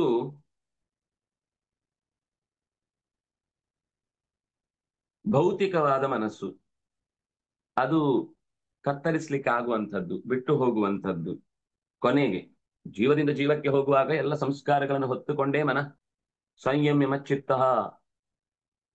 ಕೃಷ್ಣನು ಹೇಳುವಾಗ ಆ ಮನಃಷ್ಠಾನಿ ಇಂದ್ರಿಯಾಣಿ ಪ್ರಕೃತಿ ಸ್ಥಾನಿ ಕರ್ಷತಿ ಅಂತ ನಿರೂಪಣೆ ಮಾಡಿದ್ದಾರೆ. ಹಾಗಾಗಿ ಈ 5 ವಿಧವಾದ ಬೇಕು ಅಂತ ಮನಸ್ಸು ಹೇಳುತ್ತೆ. ಯಾಕೆ ಬೇಕು ಅಂತ ಬುದ್ಧಿ ಹೇಳುತ್ತೆ. ನನಗೇ ಬೇಕು ಅಂತ ಅಹಂಕಾರ ಹೇಳುತ್ತೆ. ನನಗೆ ಸಿಗದೇ ಇದ್ರೆ ಅದನ್ನ ಬೇರೆ ಯಾರಿಗೂ ಸಿಗದ ಹಾಗೆ ಮಾಡಬೇಕು ಅಂತ ಇನ್ನು ಅದರ ಆಳಕ್ಕೆ ಹೋದಾಗ ಅಂದ್ರೆ ಅದು ತಮಸ್ಸು, ಮೋಹ, ಮಹಾಮೋಹ, ತಾಮಿಶ್ರದ ಸ್ವರೂಪಕ್ಕೆ ಬಂದು ನಿಲ್ಲುತ್ತೆ. ಮತ್ತೆ ಅದು ನನಗೆ ಸಿಗದೇ ಇದ್ರೂ ತೊಂದರೆ ಇಲ್ಲ, ಅವನಿಗೂ ಸಿಗಬಾರದು ಅನ್ನೋ ರೀತಿಯಲ್ಲಿ ತನಗೂ ಹಾನಿ ಮಾಡಿಕೊಂಡು ಅವನನ್ನೂ ಹಾನಿ ಮಾಡಿ ಒಟ್ಟು ಕತ್ತಲೆಯ ಮಹಾ ಮೊತ್ತದಲ್ಲಿ ಬಸವಳಿವ ದುಸ್ಥಿತಿ ಹುಟ್ಟುವುದು ಅಂಧತಾಮಿಶ್ರದಲ್ಲಿ. ಹೀಗೆ 5 ವಿಧವಾದ ಅವಿದ್ಯೆಗಳು 5 ವಿಧವಾದ ಅಂತಃಕರಣವನ್ನು 5 ವಿಧವಾದ ನಾರಾಯಣನತ್ರ ಕೊಂಡೊಯ್ಯಬೇಕಾದರೆ ಪಂಚಮುಖನಾದಂತಹ ಶಿವ ಮನೋಭಿಮಾನಿಯಾಗಿ ನಮ್ಗೆ ಅನುಕೂಲಕರನಾಗಿರಬೇಕು. ಮಹೇಶ ಮಹಿತೋಸಿ ತತ್ ಅನ್ನುವಲ್ಲಿ ಅದನ್ನೇ ಹೇಳಿದ್ದು. ಮಹೇಶ, ತತ್ಪುರುಷ, ಅಘೋರ, ವಾಮದೇವ, ಸಪದಿ ಜಾತ, ಅದನ್ನ ಸದ್ಯೋಜಾತ ಅಂತ ಕರೀತಾನೆ. ಇಷ್ಟು ಶಿವ ನಮಗೆ ಮಂಗಳಮಯನಾಗಿ ಮನಸ್ಸಿನ ಮೇಲೆ ಉಂಟಾದ ದುಷ್ಪರಿಣಾಮಗಳನ್ನ ಪರಿಹರಿಸುವ ಅನುಗ್ರಹವನ್ನು ಮಾಡಿದ್ರೆ ಆಗ ಅದು ಮಣಿಯುತ್ತೆ. ಶಿವ ಮತ್ತು ರುದ್ರ ಅಂತ ಮನಸ್ಸಿನ ದೇವತೆ ಒಬ್ಬನಾಗಿಯೇ 2 ಮುಖಗಳಲ್ಲಿ ಕೆಲಸ ಮಾಡ್ತಾನೆ. ರುದ್ರ ಆದ್ರೆ ಅದನ್ನು ತಡಿಲಿಕ್ಕಾಗುದಿಲ್ಲ, ಶಿವ ಆದ್ರೆ ಅದು ಮಂಗಳಮಯವಾಗುತ್ತೆ. ರುದ್ರ ಅಂದ್ರೆ ದಾರಿ ತಪ್ಪಿಸುತ್ತೆ, ನಿಯಂತ್ರಣಕ್ಕೆ ಬರದಂತೆ, ಹತೋಟಿಗೆ ಸಿಗದಂತೆ ಮನಸ್ಸನ್ನ ಚೆನ್ನಾಗಿ ಆಟ ಆಡಿಸ್ಬಿಡುತ್ತೆ. ಆಗ ಯೋಗ ಸಾಧಕ, ಓ ಶಿವನೇ ನಾ ನಿನ್ನ ಸೇವಕನಯ್ಯ ಅಂತ ಅವನಿಗೆ ತಲೆ ಬಾಗಬೇಕು. ತಲೆ ಬಾಗಿದಾಗ ಶಿವ ನಾರಾಯಣನ ಮನೆಯ ದಾರಿ ತೋರಿಸ್ತಾನೆ. ಕೆಲವರಿಗೆ ದೊಡ್ಡ ಪ್ರಶ್ನೆ, ಶಿವನನ್ನ ಪ್ರಾರ್ಥಿಸಿ ನೀನ್ ಕಾಣು ಅಂತ ಕೇಳದೆ ದೇವರನ್ನು ತೋರಿಸು ಅಂತ ಕೇಳ್ತಾರಲ್ವಾ, ಎಂಥ ದಡ್ರಿ ಇವರು ಅಂತ ಕೆಲವರಿಗೆ ಡೌಟ್. ಆದ್ರೆ ನಾವು ದಾರಿಯಲ್ಲಿ ಯಾರತ್ರ ಒಬ್ಬರತ್ರ ಹೋಗುವಾಗ ನಮಗೆ ಯಾವುದು ದೇವಸ್ಥಾನಕ್ಕೆ ಹೋಗ್ಬೇಕು ಅಂತಂದಾಗ ಅವ್ರ ಹತ್ರ ನಾವು ಕೇಳ್ತೇವೆ, ಆ ದೇವಸ್ಥಾನ ತೋರಿಸಿ ಅಂತ. ರೀ ನೀವು ನಿಮ್ಮನ್ನು ತೋರಿಸಿ ಅಂತ ನಾವು ಈಗ ನಿಮ್ಮ ಆ ಧ್ವನಿ ಮಾತ್ರ ಕೇಳ್ತಾ ಇದ್ದೇವೆ ಅಂತಂದಾಗ ಒಂದ್ಸರ್ತಿ ನಿಮ್ಮ ಮುಖ ನೋಡಿದ್ರೆ ಗೊತ್ತಾಗುತ್ತೆ ಅನ್ನೋ ಕಾರಣಕ್ಕೆ ಫೋಟೋ ಕಳಿಸಿ ಅಂದ್ರೆ ಹೌದು. ಆದ್ರೆ ನಾವು ಮನಸ್ಸಿನ ಅಭಿಮಾನಿ ದೇವತೆ ಆಗಿ ರುದ್ರನ ಹತ್ರ, ಶಿವನ ಹತ್ರ ಕೇಳಬೇಕಾದದ್ದು, ಮನಸ್ಸಿನ ಹತ್ರ ಕೇಳಬೇಕಾದದ್ದು ದೇವರ ದಾರಿ ತೋರಿಸು ಅಂತ. ಯಾಕೆ ಶಿವನ ಹತ್ರ ಕೇಳುವುದನ್ನು? ಮನೋಮಾನಿ ಅವನು ಅಂತ ನಮಗೆ ದೊಡ್ಡವರು ಹೇಳಿದ್ದಾರೆ. ಅದು ವೇದದ ಮಾತು. ವೇದದ ಮಾತಿನಲ್ಲಿ ಅಂತಹ ನಮಗೆ ನಂಬಿಕೆ ಇರುವುದರಿಂದಲೇನೆ ದೇವರ ಬಗ್ಗೆ ಏನು ಹೇಳಿದ್ದಾರೆ ಅಂದ್ರೆ ಅದು ಎಷ್ಟು ಅರ್ಥ ಮಾಡ್ಕೊಳ್ಳಿಕ್ ಪ್ರಯತ್ನ ಮಾಡಿದ್ರು ಸಿಗದೆ ಇರುವಂತದ್ದು. ಆದ್ರೆ ರುದ್ರದೇವರು ನಮಗೆ ಕಂಡಿಲ್ಲ, ಆದ್ರೆ ನಮ್ಮ ಮನಸ್ಸಂತೂ ಕೆಲಸ ಮಾಡ್ತಾ ಇದು ಗೊತ್ತಿದೆ. ಆ ಮನಸ್ಸಿನ ಮೇಲೆ ನಿಯಂತ್ರಣ ಇರುವುದು ಅವನಿಗೆ ಅಂತ ಗೊತ್ತಿದೆ. ಆ ಮನಸ್ಸಿಗೆ ಶಕ್ತಿ ಕೊಡ್ಬೇಕಾದನು ಅವನೇ ಅಂತ ಅರ್ಥ ಆದ್ಮೇಲೆ ಅವನ ಹತ್ರನೇ ಕೇಳಿ ಆಯ್ತು. ಶಿವನನ್ನೇ ನಿನ್ನನ್ನೇ ತೋರಿಸು ಅಂತ ಕೇಳಿದ್ರೆ ತಪ್ಪೇನಿಲ್ಲ. ಆದ್ರೆ ವಿಷ್ಣುವನ್ನ ತೋರಿಸು ಅಂತ ಕೇಳುವುದು ತಪ್ಪು ಅಂತ ಹೇಳಲಿಕ್ಕೆ ಆಗುದಿಲ್ಲ. ನಿನ್ನನ್ನು ಅರ್ಥೈಸು, ದೇವರನ್ನು ತೋರಿಸು. ಕನ್ನಡಿಯಲ್ಲಿ ಕನ್ನಡಿಯೇ ತನ್ನಂತ ಅಂತ ತೋರಿಸುತ್ತಾ? ಕನ್ನಡಿ ಯಾವತ್ತೂ ಕೂಡ ಎದುರುಗಡೆಯ ಬಿಂಬವನ್ನು ತೋರಿಸುತ್ತೆ. ಹಾಗೇನೆ ಕನ್ನಡಿಯಂತೆ ಇರುವಂತಹ ರುದ್ರದೇವ ನಮಗೆ ಭಗವಂತನ ಬಿಂಬವನ್ನ ಇನ್ನಷ್ಟು ಚೆನ್ನಾಗಿ ತೋರಿಸುವುದಕ್ಕೋಸ್ಕರ ನಮಗೆ ಅನುಗ್ರಹ ಮಾಡ್ಲಿಕ್ಕೋಸ್ಕರ ಇದ್ದಾನೆ. ಹಾಗಾಗಿ ಶಿವನಿಗೆ ಶರಣಾಗು. ಆಗ ನಿನಗೆ ಮನಸ್ಸು ಸಹಜವಾಗಿ ನಿನ್ನ ನಿಯಂತ್ರಣಕ್ಕೆ ಬರ್ಲಿಕ್ಕೆ ಬೇಕಾದ ಶಕ್ತಿಯನ್ನ ಪಡ್ಕೊಳ್ಳುತ್ತೆ. ತುಂಬಾ ಚಂದ ಈ ಮಾತನ್ನ. ಎಷ್ಟು ನಾವು ಈ ವಿಷಯದಲ್ಲಿ ಜಾಗೃತರಾಗಿರ್ತೇವೋ, ಎಚ್ಚರಿಕೆಯನ್ನು ವಹಿಸ್ತೇವೋ, ಅಷ್ಟು ಆ ನಮಗೆ ಈ ಸಂಗತಿಗಳು ಸುಲಭವಾಗಿ ಅರ್ಥ ಆಗುವುದು ಸಾಧ್ಯ ಆಗುತ್ತೆ. ಯಾರು ಶಿವನನ್ನ ದ್ವೇಷಿಸ್ತಾರೋ ಅವನನ್ನ ಶಿವ ಅಂತೂ ಮೆಚ್ಚುವುದು ಸಾಧ್ಯವೇ ಇಲ್ಲ ಬಿಡಿ. ನಾರಾಯಣನೂ ಮೆಚ್ಚಲ್ಲ ಅಂತ ಹೇಳ್ತಾರೆ. ಇದು ನಾರಾಯಣನೇ ಆಡಿದ ಮಾತಿದೆ. ಬಹಳ ಜನ ಪುರಾಣದ ಈ ಮಾತನ್ನು ಹೇಳಿ ಎರಡು ಒಂದೇ ತತ್ವ, ನಮಗೇನಿಲ್ಲ ಒಂದೇ ರೀ, ನಮ್ಗೆ ಶಿವನೂ ಒಂದೇ ವಿಷ್ಣು ಒಂದೇ ಇಟ್ಕೊಳ್ಳಿ. ಆದ್ರೆ ಅದು ನಿಮ್ಮ ಅಭಿಪ್ರಾಯವನ್ನ ಶಾಸ್ತ್ರದ ಅಭಿಪ್ರಾಯ ಅಂತ ಹೇಳಬೇಡಿ. ನಮಗೆ ಕೇವಲ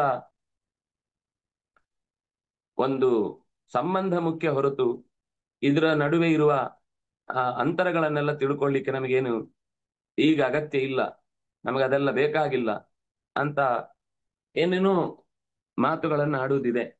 ಅಲ್ಲಿದೆ, ನಮ್ಮಿಬ್ಬರಲ್ಲಿ ಯಾರು ಭೇದವನ್ನ ಕಾಣ್ತಾನೋ ಅವನಿಗೆ ಒಳಿತಾಗುವುದಿಲ್ಲ. ಸ್ವಲ್ಪ ತಾಳ್ಮೆಯಿಂದ ಇರಿ. ಬರೀ ಅಷ್ಟೇ ಕೋಟನ್ನ ಮಾಡಿ ನಿಮ್ಮ ನಿರ್ಧಾರವನ್ನ ಅದರಲ್ಲಿ ಹೇರಬೇಡಿ. ಅದರ ಹಿಂದೆ ಮುಂದೆ ಏನಿದೆ ಅಂತೆಲ್ಲ ಯೋಚಿಸಿ. ಅದು ದಕ್ಷಾಧ್ವರದ ಪ್ರಸಂಗದಲ್ಲಿ ಬಂದ ಮಾತು.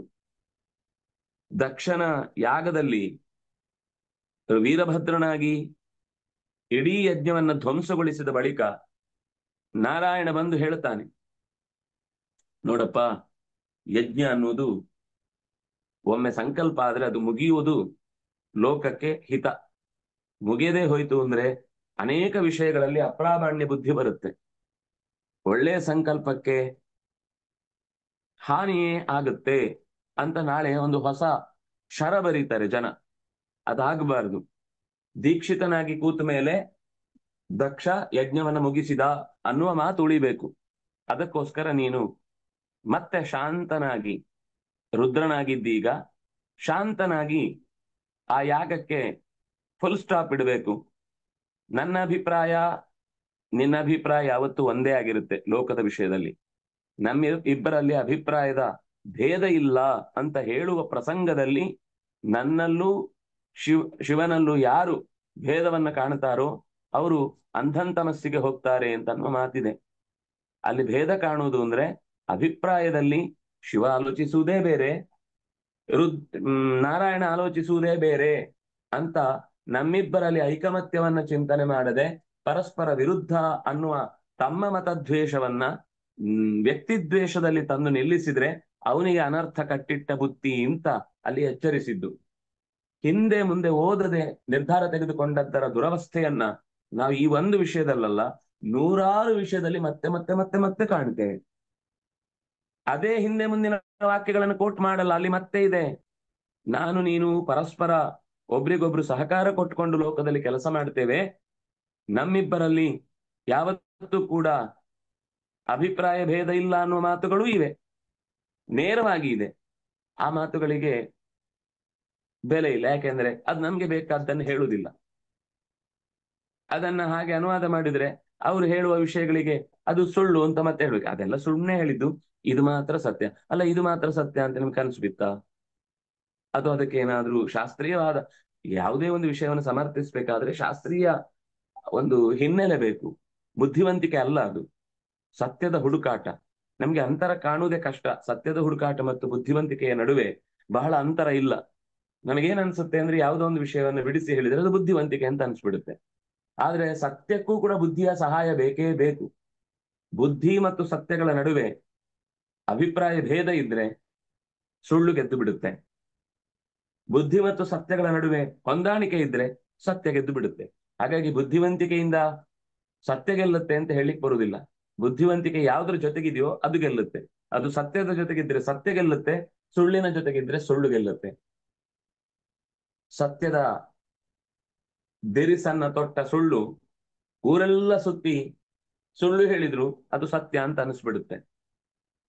ಸತ್ಯ ಏನು ತನ್ನ ಶರ್ಟ್ ಹಾಕೊಂಡು ಹೋಗ್ಬಿಟ್ಟಿದೆ ಅಂತ ಹಾಗೆ ಹೊರಟು ಹೋದ್ರೆ ಎಂತ ಹೇಸಿಗೆ ವಿಷಯ ಇದು, ಈ ಸತ್ಯವನ್ನ ಹೇಗೆ ನಾವು ಒಪ್ಪಿಕೊಳ್ಳುವುದು ಅಂತ ಅದರ ಬಗ್ಗೆ ಎಲ್ಲರೂ ತಿರಸ್ಕಾರ ಮಾಡಿ ಬಿಡ್ತಾರೆ. ಆವಾಗ ಸುಳ್ಳಿನ ಮಾತು ನಿಂತು ಬಿಡುತ್ತೆ. ಈ ಕಾರಣಕ್ಕಾಗಿ ಮನಸ್ಸಿನ ಮೇಲೆ ನಿಯಂತ್ರಣ ತರಬೇಕಾದ ರುದ್ರದೇವರ ಅನುಗ್ರಹವನ್ನು ನಾವು ಬಹಳ ವಿಶೇಷವಾಗಿ ಪಡೆಯಬೇಕು. ಮಮ ಮನಸ್ತಮಸ್ತಾಡಯ, ನನ್ನ ಮನಸ್ಸಿನ ತಮಸ್ಸನ್ನ ಕಳೆಯಪ್ಪ ಅಂತ ರುದ್ರದೇವರನ್ನ ಕೇಳಿಕೊಳ್ಳುವ ಸಾಲು ನಿತ್ಯದಲ್ಲಿ ನಾವು 10 ಬಾರಿ ನುಡಿದರೆ ಖಂಡಿತ ಮನಸ್ಸಿನ ಉದ್ವೇಗಗಳಾಗಲಿ ಅಥವಾ ನಮ್ಮ ಒಳಗಿನ ಬೇಗೆಗಳಾಗಲಿ ಮಾನಸಿಕವಾದ ಯಾವುದೇ ತರದ ಬೇಸರಗಳಾಗಲಿ, ಯಾವ ಮನುಷ್ಯನಿಗೆ ಬೇಸರ ಇಲ್ಲ ಹೇಳಿ? ಎಲ್ಲರಿಗೂ ಒಂದಲ್ಲ ಒಂದು ಬೇಸರ ಇರುತ್ತೆ. ಕೆಲವರು ಅದನ್ನ ಆಲೋಚಿಸ್ಲಿಕ್ಕೆ ಟೈಮ್ ಇರಲ್ಲ, ಇನ್ನು ಕೆಲವರು ಸ್ವಲ್ಪ ಆಲೋಚಿಸಿ ತುಂಬಾ ಅದರ ಬಗ್ಗೆ ಹೇಗಪ್ಪ ಅಂತ ಯೋಚನೆ ಮಾಡಿ ಪರಿಹಾರಕ್ಕೆ ದಾರಿ ಕಂಡುಕೊಳ್ಳುವ ಪ್ರಯತ್ನದಲ್ಲಿರ್ತಾರೆ. ಇನ್ನು ಕೆಲವರು ನನಗೆ ಆಲೋಚನೆ ಏನ್ ಬಂದ್ರು ಸರಿ ಅದನ್ನೇ ನಾನು ಮಾಡ್ತೇನೆ ಅಂತ ಆ ಆಟಕ್ಕೆ ಬಿದ್ದು ತಮಗೆ ಹಾನಿ ಮಾಡಿಕೊಳ್ಳುವಂತಹ ಪ್ರಸಂಗವೂ ಬರಬಹುದು. ಅದಕ್ಕೆ ಪಂಚರೂಪನಾದ ಭಗವಂತನನ್ನ ಈ ಪ್ರಪಂಚವನ್ನ ನೀನು ನನಗೆ ಬಿಡಿಸಿ ಹೇಳು, ಇದರಲ್ಲಿ ಯಾವುದು ಶಾಶ್ವತ ಯಾವುದು ಶಾಶ್ವತ ಅಲ್ಲ, ಯಾವುದು ನಿತ್ಯ ಯಾವುದು ಅನಿತ್ಯ, ಈ ಪಂಚಭೂತಗಳಿಂದ ಆವೃತವಾದಂತಹ ಪ್ರಪಂಚವನ್ನ ಪಂಚರೂಪನಾದ ಪರಮಾತ್ಮನಲ್ಲಿ ಕಡೆಗೆ ಕೊಂಚಿ ಹಾಕುವುದಕ್ಕೆ ಇಂಚಿಂಚೂ ಅನುಗ್ರಹವನ್ನ ಮಾಡಬೇಕಾದದ್ದು ಪಂಚರೂಪನಾದ ನೀನು ಅಂತ ಆ ಪ್ರಾರ್ಥನೆ ಮಾಡುತ್ತೆ. ಅಲ್ಲಿಯೇ ಬಿಡಿಸಿದ್ದು ಶಿವನ ಕರುಣೆಯಿಂದ ಇಂದ್ರಿಯಾಭಿಮಾನಿ ದೇವಗಳು ನಮಗೆ ನೆರವಿಗೆ ಬಂದಾರು. ಏನ್ ಮಾಡಬೇಕು? ಶನೈರು ಬರಬೇಕು. ದಾರಿಯಲ್ಲಿ ಸಾಗುವಾಗ ಗುರಿ ಮುಟ್ಟುವ ನಿರ್ಧಾರ ಇದ್ರೆ, ಆತ್ಮವಿಶ್ವಾಸ ಇದ್ರೆ ಅದನ್ನೇ ಧೃತಿ ಅಂತ ಕರೀತೇವೆ. ನಿಧಾನ ಸಾಗಬೇಕು. ಒಂದೇ ಸರ್ತಿಗೆ 6ನೇ ಮೆಟ್ಲು ಹತ್ತುತ್ತೇನೆ ಅಂದ್ರೆ 6 ಹಲ್ಲುಗಳು ಒಂದೊಂದು ಮೆಟ್ಲಲ್ಲಿ ಸಿಗುತ್ತೆ. ಒಂದೊಂದೇ ಮೆಟ್ಲನ್ನ ಹತ್ತಿ ಹತ್ತಿ ಹತ್ತಿ ಹತ್ತಿ ಮನಸ್ಸು ಇಂದ್ರಿಯಗಳಿಗೆ ನಿಧಾನಕ್ಕೆ ಒಂದೊಂದೇ ಇಂದ್ರಿಯಗಳಿಗೆ ಇದರಿಂದ ಆಗುವ ಹಾನಿ ಏನು ಅಂತ ತಿಳಿಸ್ತಾ ಆ ಇಂದ್ರಿಯಗಳ ಜಯವನ್ನ ಸಂಪಾದಿಸ್ತಾ ಬಂದ್ರೆ ಆಗ ಗುರಿಯನ್ನ ಮುಟ್ಟುವುದಕ್ಕೆ ಸಾಧ್ಯ ಆಗುತ್ತೆ.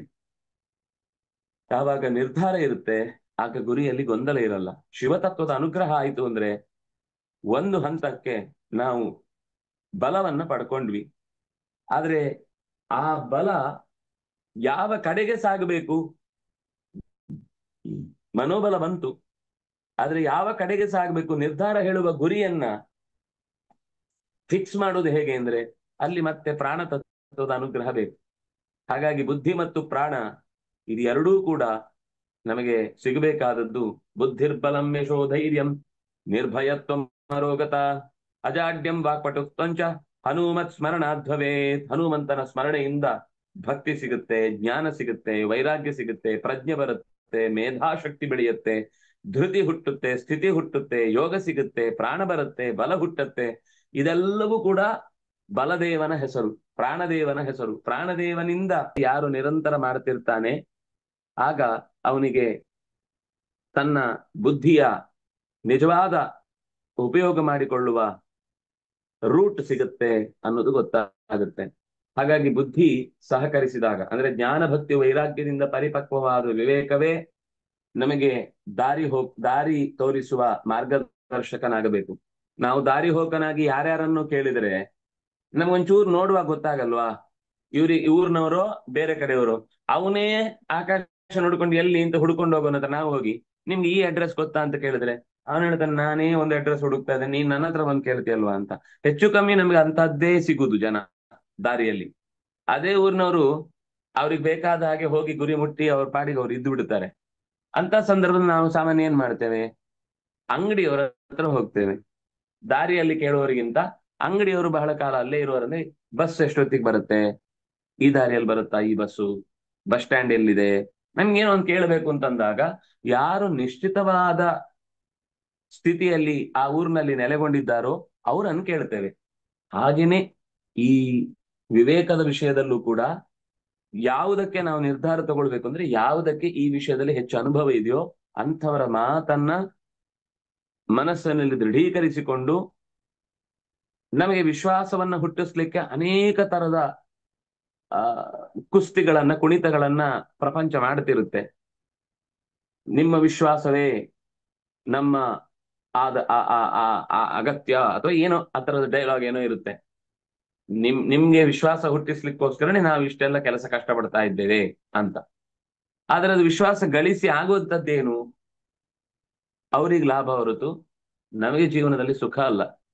ಇದು ಅನೇಕ ವಿಷಯದಲ್ಲಿ, ಬಿಲ್ಡಿಂಗ್ಗೆ ಯಾವುದು ಸಿಮೆಂಟ್ ಹೇಳುತ್ತೆ ಇದೇ ವಿಶ್ವಾಸ, ಕಂಬಿ ಹೇಳುತ್ತೆ ಇದೇ ವಿಶ್ವಾಸ, ಇನ್ಯಾವುದು ಇಟ್ಟಿಗೆ ಹೇಳುತ್ತೆ ಇದೇ ವಿಶ್ವಾಸ, 100 ಇಟ್ಟಿಗೆಗಳವರು ಕೂಡ ಹೇಳುವುದು ಇದೇ ವಿಶ್ವಾಸ ಅಂತ. ಹಾಗಾಗಿ ವಿಶ್ವಾಸ ತಾಳುವುದಕ್ಕೆ ನಮಗೆ ಸ್ವಲ್ಪ ವಿವೇಕದ ಸಹಕಾರ ಬೇಕು. ಹಾಗೆ ವಿವೇಕದ ಸಹಕಾರ ಸಿಕ್ಕಿದ್ರೇನೆ ನಾವು ಸತ್ಯವನ್ನ ಅಪ್ಪಿಕೊಂಡು ಸಾಗುವುದಕ್ಕೆ ಸಾಧ್ಯ ಆಗುತ್ತೆ. ಧೃತಿಗೃಹೀತೆಯ ಬುದ್ಧಿಯ ಉಪರಮೇತ್. ದಾರಿ ಹೋಕನಾಗಿ ನಾವು ಕೇಳುವಾಗ ಹೇಗೆ ಸ್ವಲ್ಪ ಅವರಿಗೆ ಊರಿನವರಾಗಿರ್ತಾರೆ ಅಥವಾ ನಿಶ್ಚಯವಾಗಿ ಒಂದ್ ಕಡೆ ನೆಲೆಗೊಂಡವರಾಗಿರ್ತಾರೆ ಅನ್ನೋರನ್ನೇ ಕೇಳ್ತೇವೋ, ಹಾಗೆ ನಾವು ಮನಸ್ಸಿನ ಮಾತು ಕೇಳದೆ ಹೆಚ್ಚು ಇಂಥ ವಿಷಯದಲ್ಲಿ ವಿವೇಕದಿಂದ ಜಾಗೃತವಾಗಿ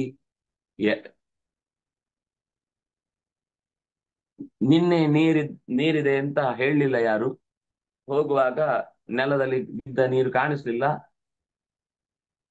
ತಾನೇ ಬಿದ್ದ. ಇವತ್ತು ಅದೇ ದಾರಿಯಲ್ಲಿ ಹೋಗುವಾಗ ಮನಸ್ಸು ಕೂಡ್ಲೆ ಬುದ್ಧಿಗೆ ಹೇಳುತ್ತೆ, ನೋಡು ನಿನ್ನೆ ಇಲ್ಲೇ ಬಿದ್ದದ್ದು ನೀರುಂಟ ನೋಡು ಅಂತ. ಬುದ್ಧಿ ಪರಿಗ್ರಹ ಮಾಡಿ ಅಡ್ಡದಲ್ಲಿ ನೋಡುತ್ತೆ, ಇವತ್ತು ಈ ವರ್ಷ ಆಗಿಲ್ಲ, ನೀರ್ ಬಿದ್ದಿಲ್ಲ, ಆದ್ರಿಂದಾಗಿ ಮನಸ್ಸಿಷ್ಟು ವಿಚಾರ ಮಾಡಲ್ಲ. ಮನಸ್ಸು ಹೋಗ್ಬೇಕು ಅನ್ನೋದು ಮಾತ್ರ ಹೇಳುತ್ತೆ. ಬುದ್ಧಿ ಮನಸ್ಸಿಗೆ ಹೋಗೋ ಮುಂಚೆ 1 ನಿಮಿಷ ನಿಲ್ಲು, ನಿನ್ನೆ ನೀರಿದ್ದದ್ರಿಂದನೇ ಬಿದ್ದಿದ್ದು, ಆದ್ರಿಂದಾನೇ ಈಗ ನೀವು ಒಂದ್ಸರ್ತಿ ನೀರಿದ್ಯಾ ಅಂತ ನೋಡ್ಕೋ ಅಂತ ಮನಸ್ಸಿಗೆ ಹೇಳುತ್ತೆ. ಮನಸ್ಸು ಆಗ ಕಣ್ಣಿಗೆ ಹೇಳುತ್ತೆ, ನೋಡು ನೀರು ಕಾಣಿಸುತ್ತಾ, ಕೆಲವೊಂದ್ಸರ್ತಿ ಆ ನೆಲದಲ್ಲಿ ನೀರೂ ಕಾಣಲ್ಲ, ಇಲ್ಲ ಅನ್ಕೊಂಡು ಮತ್ತೆ ಹೋಗ್ತಾನೆ, ಮತ್ತೆ ಬೀಳ್ತಾನೆ. ಅಂತಹ ಇಲ್ಲಿ ವಿವೇಕ ಮತ್ತು ಮನಸ್ಸು ಸ್ಪಷ್ಟವಾಗಿ ವ್ಯತ್ಯಾಸವಾಗಿ ನಮಗೆ ಅರ್ಥ ಆಗುತ್ತೆ. ಮಗುವಿಗೆ ತಿನ್ಲಿಕ್ಕೆ ಏನೋ ಒಂದು ಪದಾರ್ಥ ಬೇಕು ಅಂತ ಹಠ ಮಾಡುತ್ತೆ, ಅದು ಮನಸ್ಸು. ತಾಯಿಗೆ ಈ ಹಣ್ಣು ಚೆನ್ನಾಗಿಲ್ಲ ಅಥವಾ ಈ ತಿಂಡಿ ಚೆನ್ನಾಗಿಲ್ಲ, ಇದು ತಿಂದ್ರೆ ಹೊಟ್ಟೆ ಹಾಳಾಗುತ್ತೆ, ಇದೆಲ್ಲ ಕಾಲಕ್ಕೆ ಸರಿಯಾಗಿ ಬರುವಂತದ್ದಲ್ಲ, ಇದು ಒತ್ತಾಯಪೂರ್ವಕವಾಗಿ ಹಣ್ಣು ಮಾಡಿದ ಮಾವಿನ ಹಣ್ಣು, ಇದನ್ನು ತಿಂದ್ರೆ ಅದರ ಕೆಮಿಕಲ್ಲು, ಅದರ ವಾಸನೆ, ಅದರ ಕಹಿ ಇತ್ಯಾದಿಗಳನ್ನ ಎಲ್ಲವನ್ನೂ ನಮ್ಮ ಅನಾರೋಗ್ಯಕ್ಕೆ ಕಾರಣ ಆಗುವಂತೆ ನಾವು ಅನುಭವಿಸ್ಬೇಕಾಗತ್ತೆ. ಅನ್ನ ತಾಯಿ ಹೇಳ್ತಾಳೆ, ಬೇಡ ಇಲ್ಲೇ ಮುಂದೆ ಮರದಲ್ಲಿದೆ, ಅದನ್ನ ಕೊಯ್ಕೊಂಡು ಹೋಗೋಣ ಅಂತ ಮರದಲ್ಲಿ ಬಿಟ್ಟಿದ್ದ ಹಣ್ಣನ್ನ ಕೊಯ್ದು ಕೊಟ್ಟು ಮಗುವಿಗೆ ಸಂತೋಷ ಪಡಿಸ್ತಾಳೆ. ತಾಯಿಗಿದ್ದದ್ದು ವಿವೇಕ, ಮಗುವಿಗಿದ್ದದ್ದು ಮನಸ್ಸು. ಹೀಗೆ ಮನಸ್ಸು ಮತ್ತು ಬುದ್ಧಿಗಳ ನಡುವೆ ಇರುವ ವ್ಯತ್ಯಾಸವನ್ನ ನಾವು ಎಷ್ಟು ಬೇಗ ಕಂಡುಕೊಳ್ಳಿ ಪ್ರಯತ್ನ ಪಡ್ತೇವೋ ಅಷ್ಟು ಬೇಗ ನಮ್ಮ ಸಮಸ್ಯೆಗಳಿಗೆ ಉತ್ತರ ಸಿಗ್ತಾ ಹೋಗುತ್ತೆ. ಇದು ನಮ್ಗೆ ಜೀವನದಲ್ಲಿ ಬುದ್ಧಿ ಮತ್ತು ಮನಸ್ಸುಗಳ ಅಂತರವನ್ನ ತಿಳಿದು ಮತ್ತೆ ಮತ್ತೆ ವಿಚಾರ ಮಾಡ್ತಾ ಇದೆ, ವಿಮರ್ಶೆ ಮಾಡ್ತಾ ಇದೆ ಅಂತಂದ್ರೆ ಅಲ್ಲಿ ಬುದ್ಧಿ ಇದೆ ಅಂತ ಅರ್ಥ. ಆ ಬುದ್ಧಿಗೆ ಅಕಸ್ಮಾತ್ ರೋಗ ಬಂತು ಅಂದ್ರೆ ಬಹಳ ಕಷ್ಟ. ಮನಸ್ಸಿನ ಸಂದೇಹ ತೆಗಿಬಹುದು, ಬುದ್ಧಿಯ ಸಂದೇಹ ತೆಗೆಯುವುದು ಸ್ವಲ್ಪ ಕಷ್ಟ. ಇಂಟೆಲೆಕ್ಚುವಲ್ ಪ್ರಾಬ್ಲಮ್ ಆಗಿ ಉಳಿದು ಬಿಡುತ್ತೆ, ಅದನ್ನ ಸರಿಪಡಿಸ್ಲಿಕ್ಕೆ ಆಗದ ಸ್ಥಿತಿಗೆ ಹೋಗಿ ಬಂದು ಬಿಡುತ್ತೆ. ಅಂತಹ ದುಸ್ಥಿತಿಯನ್ನ ಕಳ್ಕೊಳ್ಳಿಕ್ಕೆ ನಾವು ಭಗವಂತನನ್ನೇ ಪ್ರಾರ್ಥಿಸ್ಬೇಕು, ಪ್ರಾಣನನ್ನೇ ಕೇಳಬೇಕು, ಶಿವನಲ್ಲೇ ಮಣಿಯಬೇಕು. ಈ 3 ತತ್ವಗಳು ಒಟ್ಟಾಗಿ ಜಗತ್ತಿನ ಉದ್ದಕ್ಕೂ ನಡೆದು ಬರುವ ಅಸಂಗತಿಗಳನ್ನೆಲ್ಲ ನಮಗೆ ಚೆನ್ನಾಗಿ ಬಿಡಿಸಿ ಹೇಳಿದೆ. ಮತ್ತಷ್ಟು ಸಂಗತಿಗಳನ್ನ ನಾವು ನಾಳೆಯ ಚಿಂತನೆಯಲ್ಲಿ ನೋಡೋಣ ಅಂತ ಹೇಳ್ತಾ, ಕಾಯೇನ ವಾಚ ಮನಸ ಇಂದ್ರಿಯರ್ವಾ ಬುದ್ಧಿಯ ಆತ್ಮನಾವಾನುಸೃತ ಸ್ವಭಾವ ಕರೋಮಿ ಯತ್ ಯತ್ ಸಕಲಂ ಪರಸ್ಮೈ ನಾರಾಯಣಾಯ ಸಮರ್ಪಯಾಮಿ. ಶ್ರೀಕೃಷ್ಣ.